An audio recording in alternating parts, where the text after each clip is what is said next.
بسم اللہ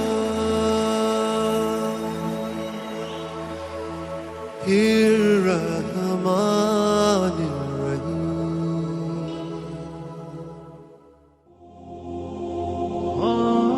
السلام علیکم میرے محترم عزیز دوستو۔ ایک گاؤں میں ایک خوشحال شخص رہا کرتا تھا۔ اس کا ایک اکلوتا بیٹا تھا، لیکن وہ بیٹا اپنی ماں کے لاڑ پیار سے بڑا ہوا تھا، یہاں تک کہ وہ جوان ہو گیا تھا۔ کوئی ہنر نہیں، کوئی کام کا تجربہ نہیں، ایک نمبر کا نکما تھا۔ اسے بس ایک ہی کام آتا تھا، وہ یہ تھا کہ باپ سے چھپ چھپا کر ماں کے دیے ہوئے پیسوں سے کھیل کود کرنا، دوستوں کے ساتھ مستیاں کرنا اور ٹائم پاس کرنا۔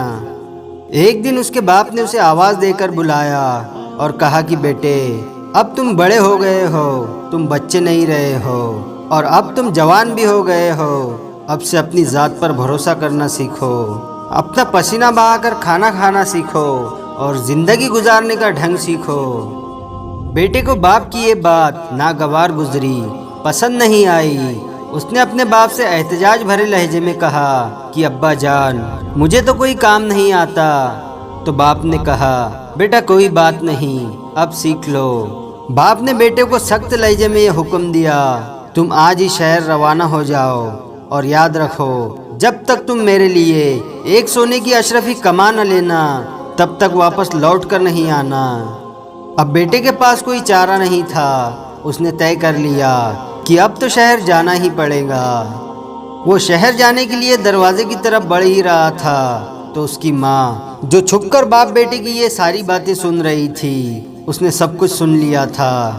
وہ اچانک چھپ کر بیٹے کے سامنے آ گئی اور مٹھی میں چھپائی ہوئی ایک سونے کی اشرفی بیٹے کو دیتے ہوئے بولی کہ بیٹا شہر چلے جاؤ اور رات کو ذرا دیر سے لوٹ کر آنا، اور یہ اشرفی اپنے باپ کو دے دینا اور کہنا کہ میں شہر سے کما کر لایا ہوں۔ اب بیٹا خوشی خوشی تیار ہو گیا، اس کو تو کیا چاہیے تھا۔ وہ شہر کی طرف گیا اور رات کو دیر گئے واپس لوٹا۔ جس طرح اس کی ماں نے اسے کہا تھا، وہ سیدھا باپ کے پاس گیا اور ان کے پاس جا کر بولا، ابا جان یہ لو سونے کی اشرفی، میں نے سارا دن بہت جان لگا کر کام کیا ہے اور بہت مشکل کام کیا ہے، اور بہت محنت کے ساتھ یہ سونے کی اشرفی کما کر آپ کے پاس لایا ہوں۔ اب باپ تو باپ ہوتا ہے۔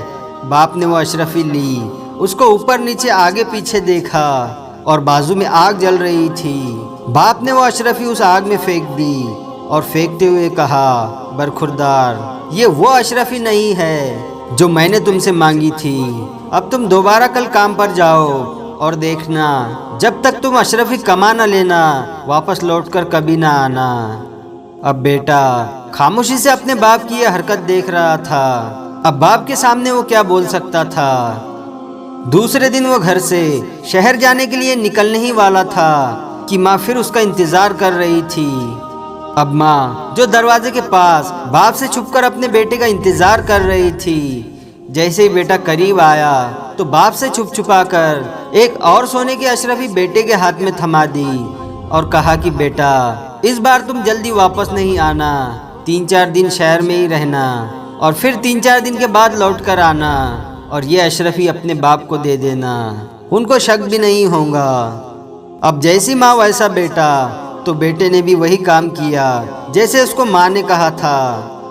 وہ 3-4 دن شہر میں رہا اور 3-4 دن کے بعد لوٹ کر آیا اور سیدھا اپنے باپ کے پاس گیا اور اشرفی دیتے ہوئے کہا، اے میرے والد محترم، اے میرے ابا جان، یہ لو سونے کی اشرفی، اور اسے کمانے کے لیے مجھے بہت محنت کرنی پڑی۔ میں نے 3 دن لگاتار محنت کی ہے، بڑی مشقت والا کام تھا، یہ لو اشرفی۔ اب باپ نے پہلے کی طرح وہ اشرفی لی اور اس کے آگے پیچھے دائیں بائیں دیکھا، اور پھر پہلے کی طرح اس کو آگ میں پھینک دیا اور آگ میں پھینکتے ہوئے کہنے لگا کہ بیٹا یہ وہ اشرفی نہیں ہے جو میں چاہتا ہوں، کل تمہیں پھر سے کام پر جانا ہوگا اور اس وقت تک واپس نہیں لوٹنا جب تک تم سچ میں سونے کی ایک اشرفی کما نہ لینا۔ اس بار بھی بیٹا باپ کی حرکت پر کچھ نہیں بولا، کیونکہ باپ تھا بڑا سخت، اس لیے وہ چپ ہی رہا۔ اب تیسری مرتبہ باپ نے ایک نئی ترکیب کی کہ ماں کے جاگنے سے پہلے ہی بیٹے کو اٹھایا، اس کو تیار کیا اور شہر کی طرف روانہ بھی کر دیا، کیونکہ باپ کو ماں کی حرکتوں کا یعنی اپنی بیوی کی حرکتوں کا پتہ چل گیا تھا۔ اب بیٹا تو خالی ہاتھ تھا، اب اس کے پاس تو کمانے کے سوا کوئی چارہ ہی نہیں تھا۔ اس نے 1 مہینہ شہر میں رہ کر حقیقی معنوں میں یعنی سچ میں محنت کی، مزدوری کی، مشقت کی، اور 1 مہینے کے بعد اسے 1 سونے کی اشرفی مزدوری میں محنت کے بدلے میں ملی، اور وہ اسے بڑی حفاظت کے ساتھ مٹھی میں دبائے چہرے پر مسکراہٹ لاتے ہوئے وہ باپ کے سامنے حاضر ہوا، اور اشرفی اپنے باپ کی طرف بڑھاتے ہوئے بولا کہ اے والد محترم، اے میرے ابا جان، میں قسم کھا کر کہتا ہوں کہ اس بار یہ اشرفی میرے پسینے کی کمائی ہے، آپ میرا یقین کیجئے۔ اسے کمانے کے لیے مجھے 1 مہینہ سخت محنت کرنی پڑی۔